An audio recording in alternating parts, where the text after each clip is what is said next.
안녕하세요. 잡주광입니다. 우크라이나를 침공한 푸틴의 시름이 깊어지고 있습니다. 자신이 벌인 우크라이나 전쟁이 갈수록 불리해지고 있기 때문으로 실제로 자국 영토라고 선언했던 우크라이나 동부 전선은 현재 교착 상태이며 병력과 전투기조차 힘을 잃었습니다. 이처럼 궁지에 몰린 푸틴은 갑자기 횡설수설하며 황당한 주장을 펼치기 시작했는데요. 게다가 갑자기 가만히 있던 한국에게도 이례적으로 경고를 날리는 상황이 연출되면서 뜬금없다는 반응들이 나오고 있는데, 푸틴이 어떠한 황당 주장을 펼치고 있는지 자세히 알아보겠습니다. 현재 러시아에서는 푸틴의 부분 동원령 발동 이후 징집된 신병들이 전장 투입 며칠 만에 전사한 사례가 속출하는 등 그야말로 인간 방패로 내몰리고 있습니다. 뉴욕타임즈에 따르면 부분 동원령 이후 러시아가 무차별 징집을 일삼으면서 러시아 신병들 가운데는 훈련 한번 받지 않고 최전선에 투입되는 일이 벌어지고 있는 중입니다. 훈련받지 않은 이들이 총알바지처럼 최전선으로 내던져지면서 사망자 또한 기하급수적으로 늘어나고 있는 것인데요. 하지만 상황이 이런데도 러시아 정부는 어떻게 해서든 구멍난 병력을 메우려고 여전히 안간힘을 쓰고 있습니다. 러시아 통신사 아스트라에 따르면 부분 동원령 때문에 현재 러시아에서 출국 금지 조치된 남성 수는 102만여 명으로 추산됩니다. 동원령 이후 징집을 피해 러시아를 탈출하려는 러시아의 젊은 남성들의 이탈을 막으려는 조치인데요. 하지만 이렇게 징집된 러시아 예비군들은 삽조차 없는 부실한 장비와 보급 실태에 분통을 터뜨리고 있습니다.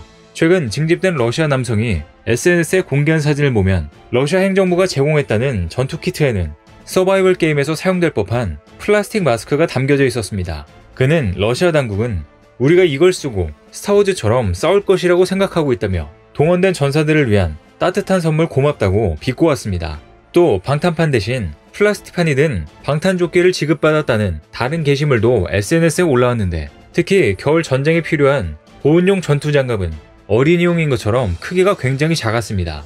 또 다른 영상에서 한 신병은 러시아 지휘부는 매일 2번씩 음식을 주러 온다며 우리는 영하의 날씨를 견디기 위해 불을 피우고 나무를 베고 땅을 판다고 상황을 전했습니다. 상황이 이런데도 푸틴은 자원병들이 끊이지 않고 있다며 말도 안 되는 주장을 펼치고 있는데요. 리아노브스티 통신에 따르면 최근 푸틴은 모스크바에서 열린 미닌과 포자르스키 기념식에 현재 우크라이나에서 특수작전에 참여하기 위한 동원병이 32만 명에 달한다면서 이 중 5만 명은 군에 투입돼 전투 임무를 수행하고 있고 나머지는 훈련받고 있다고 주장했습니다. 하지만 실상은 부족한 병력을 충당하기 위해 중범죄 전과자까지 전쟁터로 보내며 숫자만 급급하게 채우고 있는 중입니다. BBC에 따르면 최근 러시아 의회가 중범죄로 유죄 판결을 받고 출소한 남성들도 징집할 수 있도록 예비군 소집 법안을 개정했고 푸틴이 최종 서명한 것으로 전해졌습니다. 그런데 이미 죄수 출신이 전쟁에 징집됐다는 이야기도 나오고 있는데요. 실제로 푸틴의 비밀병기로 불리는 바그너 그룹은 올해 9월 감형 대가로 우크라이나에서 싸울 죄수 용병을 모집한 것으로 확인됐습니다. 죄수까지 징집하기로 한 푸틴의 결정을 보면 러시아군이 우크라이나에서 얼마나 고전하고 있는지 알 수 있을 것 같은데요. 게다가 최근엔 500억짜리 러시아 전투기가 엔진 고장으로 자국 내 아파트에 추락해 13명이 사망하는 악재까지 겹쳤습니다.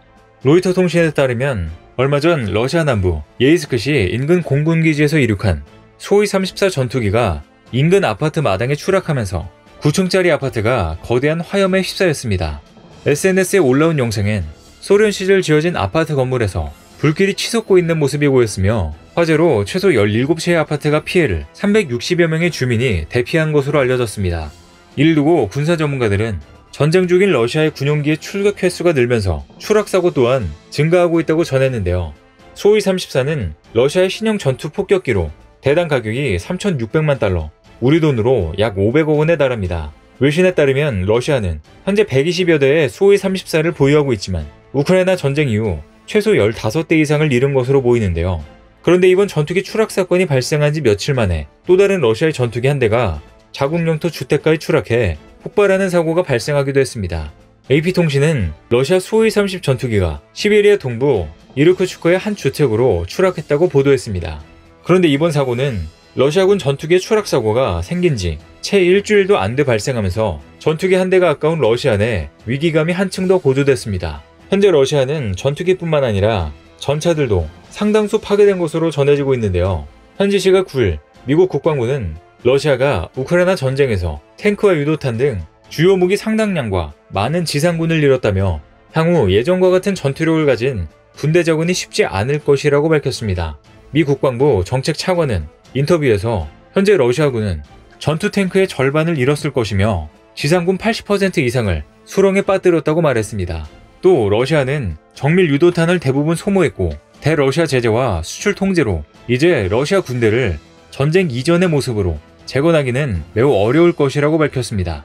전쟁이 장기화 국면으로 흐르면서 러시아가 고전을 면치 못하고 있는 가운데 세르게이 쇼이구 러시아 국방장관은 이날 점령지였던 우크라이나 남부 도시 헤르손에서 철수하고 새 방어선을 구축할 것을 군에 명령했습니다. 그런데 이처럼 궁지에 몰린 푸틴은 최근 갑자기 한국이 우크라이나에 무기와 탄약을 제공하기로 결정한 것을 알고 있다는 황당한 주장을 하며 우크라이나에 계속 무기를 제공하면 한국과 러시아의 관계가 파탄날 것이라고 경고했는데요. 타스 통신에 따르면 푸틴은 지난달 28일 모스크바에서 열린 국제 러시아 전문가 모임 발다이 클럽 회의에서 한국을 향해 경고성 메시지를 날렸습니다. 이 자리에서 푸틴은 우크라이나 지원에 대해 한국을 직접 지목해 경고한 건 이례적인 일로 평가되는데요. 그런데 사실 그간 한국은 우크라이나에 살상 무기가 아닌 인도적 지원만 제공했습니다. 앞서 우크라이나가 수차례 한국에 헬기나 비행기를 격추하는 대공 무기 체계 지원을 특정에 요청했으나 한국은 우리의 안보 상황을 고려해 살상무기 지원 불가라는 방침을 밝히고 여러 번 거절했었습니다. 때문에 지금까지 한국은 우크라이나에 방독면, 방탄헬멧, 모포, 전투식량, 의약품 등 7억 원 상당의 비살상용 군수물자를 세 차례에 지원한 게 전부입니다. 그렇다고 현재 북한에 대응해야 하는 우리나라가 무기들을 우크라이나에 비공식적으로 지원하거나 국내 방산업체가 우크라이나에 몰래 무기를 팔았을 가능성도 전혀 없는데요. 이렇듯 한국은 우크라이나에게 인도적 차원에서 지원받게 한 것이 없는데 갑자기 푸틴이 발작하는 이유는 단 하나, 바로 폴란드 때문으로 보입니다. 그것도 그럴 것이 최근 푸틴은 폴란드가 우크라이나 일부를 삼키려고 한다며 근거 없는 일방적인 주장을 펼쳤습니다.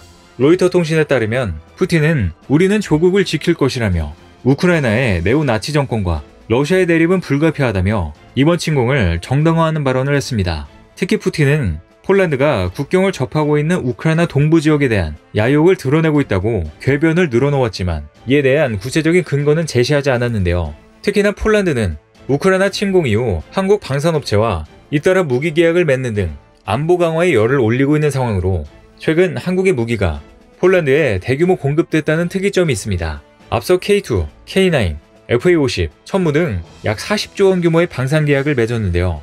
결국 현재 러시아가 가장 경계하고 있는 건 폴란드에 대규모 한국 방산 무기가 도입되면서 유럽을 비롯해 전 세계에 한국산 무기의 입지가 강화되고 있는 현상을 두려워하고 있는 것으로 보입니다. 실제로 러시아는 우크라이나 전쟁을 치르면서 무기 수출국으로서의 옛 위상을 완전히 상실했습니다. 실제로 미국 다음으로 세계 2위의 무기 수출국이었던 러시아는 전쟁 이후 서방국들이 러시아 수출을 통제하고 돈줄을 재면서 안정적으로 무기 공급국으로서의 신뢰가 깨진 것인데요. 최근 부상하는 한국 방위산업도 러시아 무기의 존재감을 가리고 있다고 뉴욕타임즈는 지목했습니다. 스톡홀름 국제평화연구소에 따르면 러시아의 무기 수출 시장이던 동남아에서 한국산이 2017년에서 2021년 전체 무기 거래량의 18%를 차지한 반면 러시아산은 14%에 그치며 한국에 밀리는 굴욕을 맛봤습니다. 최근 러시아가 한국이 뛰어든 인도 경전차 사업에 갑자기 참여하겠다고 밝히며 중간에서 회방을 놓으려고 하고 있는 것도 이런 위기감이 작용한 것으로 보이는데요. 그런데도 불구하고 한국은 조만간 세계 4위의 방산대국이 될 것으로 보입니다. 실제로 최근 사우스차이나 모닝포스트는 연말까지 호주, 말레이시아, 노르웨이, 사우디아라비아의 수출 계약이 마무리되면 한국의 방산 수출액은 중국과 독일을 넘어설 것이라고 전망했습니다. 이렇게 되면 우리나라의 올해 방산 수출액은 정부 목표인 150억 달러를 넘어 200억 달러에 이르게 되며 동시에 한국은 중국과 독일을 제치고 세계 4위의 방산 대국이 될 전망인데요.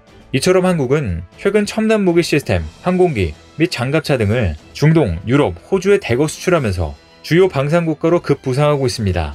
러시아가 크게 긴장하고 있었던 이유를 알 것 같지만 푸틴이 말로 이런 견제를 하고 있다고 하더라도 한국의 이런 대세적인 흐름은 막을 수 없을 것 같습니다. 오늘 준비한 소식은 여기까지입니다.